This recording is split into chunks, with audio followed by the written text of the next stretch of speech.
اعوذ باللہ من الشیطان الرجیم بسم اللہ الرحمن الرحیم رب اشرح لی صدری ویسر لی امری واحلل عقدۃ من لسانی یفقہوا قولی۔ ہم دیکھیں گے آج نکلے تیری تلاش میں۔ دو چیزیں ہیں جو اللہ تعالیٰ کے فضل و کرم سے ہم آج دیکھیں گے یا اس پوری بک میں دیکھیں گے اس سیشن میں۔ پہلی چیز، اسماء حسنیٰ اور صفات عالیہ دراصل انسان کی فطری تلاش کا جواب ہے۔ دوسری چیز، اللہ تعالیٰ کی خاص صفت جس کی وجہ سے انسان کے اندر بہت بڑی تبدیلی آتی ہے، وہ ہے صفت علم۔ لقمان علیہ السلام نے اپنے بیٹے سے کہا، اے میرے چھوٹے بیٹے، اگر کوئی چیز رائی کے دانے کے وزن کے برابر ہو، بس وہ کسی چٹان میں ہو یا آسمان میں ہو یا زمین میں ہو، تو اللہ تعالیٰ اس کو لے آئے گا۔ سورۃ لقمان آیہ 16۔ کیونکہ اللہ تعالیٰ اس کے بارے میں جانتا ہے، اللہ تعالیٰ سے وہ چھپا ہوا نہیں، اور اللہ قدرت رکھتا ہے، اس کی قدرت سے کوئی چیز باہر نہیں۔ پہلی چیز یہ ہے کہ میں اس کے بارے میں جانوں جس نے مجھے پیدا کیا، وہ کون ہے، وہ کیسا ہے۔ میری نظریں اسے دیکھ نہیں سکتی، میرے کان اسے سن نہیں سکتے، اس کے بارے میں کیسے جانوں؟ اسماء حسنیٰ دراصل اسی فطری تلاش کا جواب ہے۔ پھر یہ کہ اللہ تعالیٰ کے جتنے نام ہیں، اللہ تعالیٰ کی جتنی صفات ہیں، وہ انسان کی نسبت سے ہیں۔ یعنی ایسا نہیں کہ اللہ تعالیٰ کے نام اور اس کی صفات اتنی ہی ہیں جتنی ہمیں بتائی گئی۔ اللہ تعالیٰ کی تمام صفات کا ہم اپنی عقل سے اندازہ نہیں لگا سکتے۔ ہمیں اتنی ہی صفات بتائی گئیں جن کی ہمیں ضرورت تھی۔ اس کے بارے میں رب العزت نے ہمیں بتایا کہ فطری طور پر انسان یہ چاہتا ہے کوئی ہو جو میری سنے، میں جب کہوں وہ میری بات جان لے، پوری قدرت رکھتا ہو کہ ان معاملات میں میری مدد کر سکے۔ ظاہر ہے محض سن لینا تو کافی نہیں، کتنے ہی لوگ ہیں جو سناتے ہیں لیکن ان کی بات سنی انسنی کر دی جاتی ہے۔ انسان اللہ تعالیٰ کی ذات میں سماعت کو کمال پر دیکھتا ہے، کیونکہ اس کا نام السمیع ہے۔ اس کی وجہ سے اس کے دل کے اندر یقین اترتا ہے کہ وہ ہے جو سب کی سنتا ہے۔ ایک ہی وقت میں زمین اور آسمان میں کتنی مخلوقات ہیں، سبھی اس کو پکارتے ہیں اور وہ سب کی سنتا ہے۔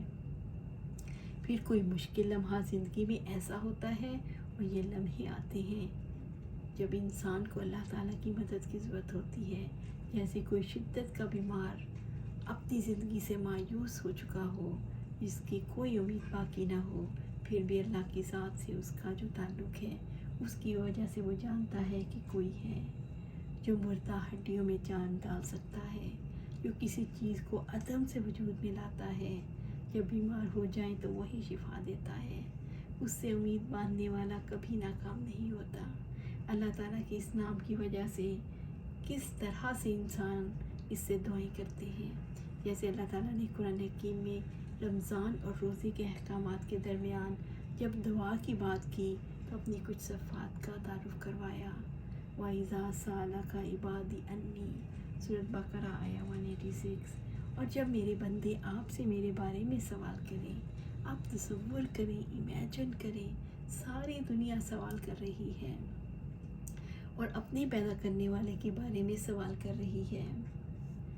ساری دنیا یہ سوال کرتی ہے کہ کون ہے جس نے ہمیں پیدا کیا، تو آپ انہیں بتا دیں فَإِنِّي قَرِيبٌ أُجِيبُ دَعْوَةَ الدَّاعِ إِذَا دَعَانِ، تو یقیناً میں قریبی ہوں، میں پکارنے والے کی دعا قبول کرتا ہوں جب بھی وہ مجھے پکارتا ہے۔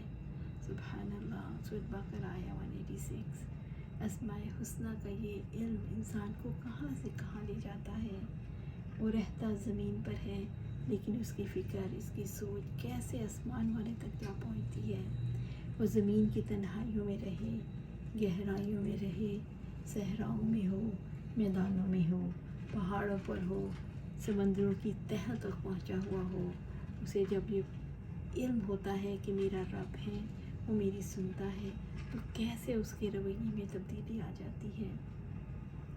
اگر ہم یہ دیکھنا چاہیں کہ ہمارا اور اس رب کا کیا تعلق ہے، تو یہ تعلق محض الفاظ کا نہیں، یہ تعلق دراصل اس وقت مضبوط ہوتا ہے جب بندہ اپنے رب کے بارے میں جانتا ہے اور اس کے بارے میں غور و فکر کر کے اسے پا لیتا ہے۔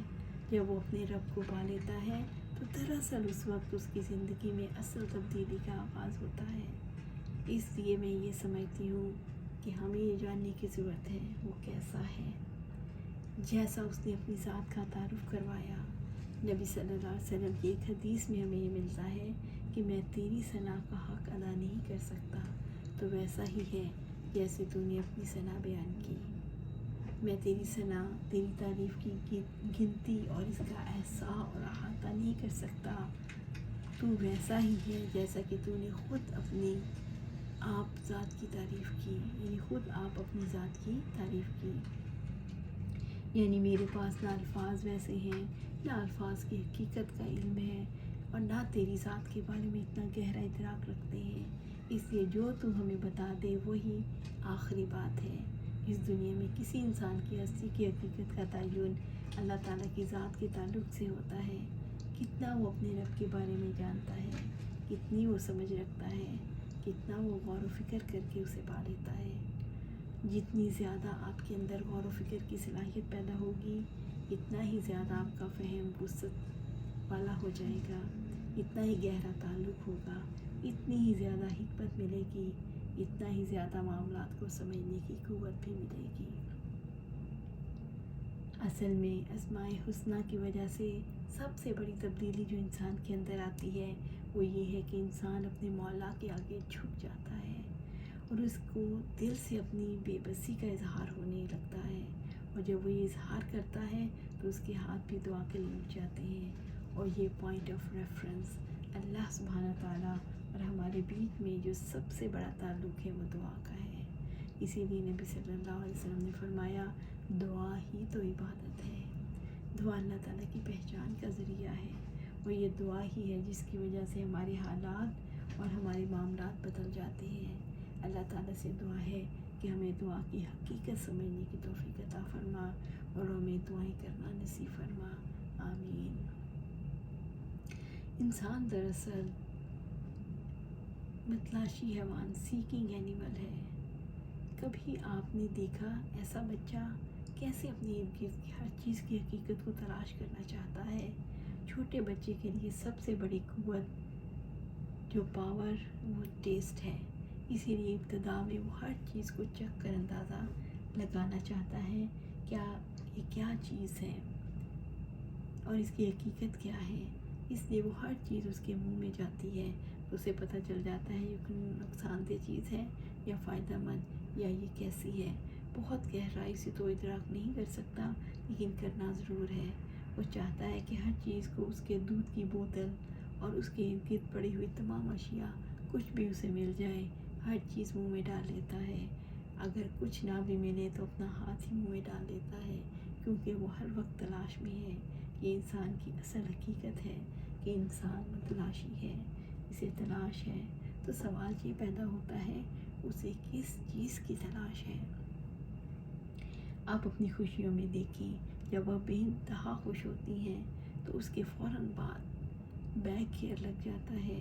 جب انسان کسی چیز کو حاصل کر لے، کوئی ڈگری، کوئی جاب، کوئی بزنس، دنیا کا مال، کسی رشتے کی تلاش، کسی محبت کی تلاش، یا دنیا میں کچھ بھی سکون، اطمینان، خوشی جہاں بھی وہ تلاش کرنا چاہے، ہر خوشی کے بعد ایک بے کلی بتاتی ہے کہ انسان کی مانگ کا جواب وہ خوشی نہیں۔ انسان محض اس خوشی کی تلاش میں نہیں بلکہ دراصل وہ چاہتا ہے کوئی ایسی ہستی ہو جو اس کی تمناؤں کا مرکز و محور ہو، جو اس کی مانگوں کا جواب ہو، جو اس کی کمیوں کی تلافی کر دے۔ انسان دراصل محتاج ہے اور اسے احتیاج ہے کہ ایک ایسی ہستی کی جو اس کی احتیاج کو پورا کر دے، جو اس کی ضرورت کو پورا کر دے۔ اب یہ ضرورت کسی بھی نوعیت کی ہو سکتی ہے کیونکہ انسان کامل نہیں۔ انسان کو اللہ تعالیٰ نے ایسا بنایا کہ وہ ناقص ہے، تو اس کی نقص کی تلافی کرنے والی ذات اللہ کی ذات ہے۔ اسماء حسنیٰ دراصل اسی کا جواب ہے، اور اللہ تعالیٰ کے جتنے اسماء و صفات ہمارے پاس پہنچے ہیں دراصل ہمارے ریفرنس سے ہیں۔ اللہ تعالیٰ کی ذات بہت عظیم ہے اور وسعت والی ہے۔ اسماء حسنیٰ کی صورت میں ہمیں اپنی کمی کا اور اپنی تلاش کا جواب مل جاتا ہے۔ مثال کے طور پر اللہ تعالیٰ کا ایک نام الغنی ہے۔ غنی کا مطلب ہوتا ہے بے نیاز، بے نیاز کون ہوتا ہے جس کے بعد بہت کچھ ہوتا ہے اور جس کو کسی کی ضرورت نہیں ہوتی، جو کسی کا محتاج نہیں ہوتا۔ آج ہم یہی بات ختم کریں گے اور دیکھیں گے کہ اللہ کی بے نیازی کیسی ہے، ہمیں اس بے نیاز کو کیسے ڈھونڈنا ہے۔ اللہ سبحانہ تعالیٰ ہمیں ہدایت دے کہ ہم قرآن و سنت کے مطابق اپنی زندگیاں گزاریں اور صراط مستقیم پر چلیں۔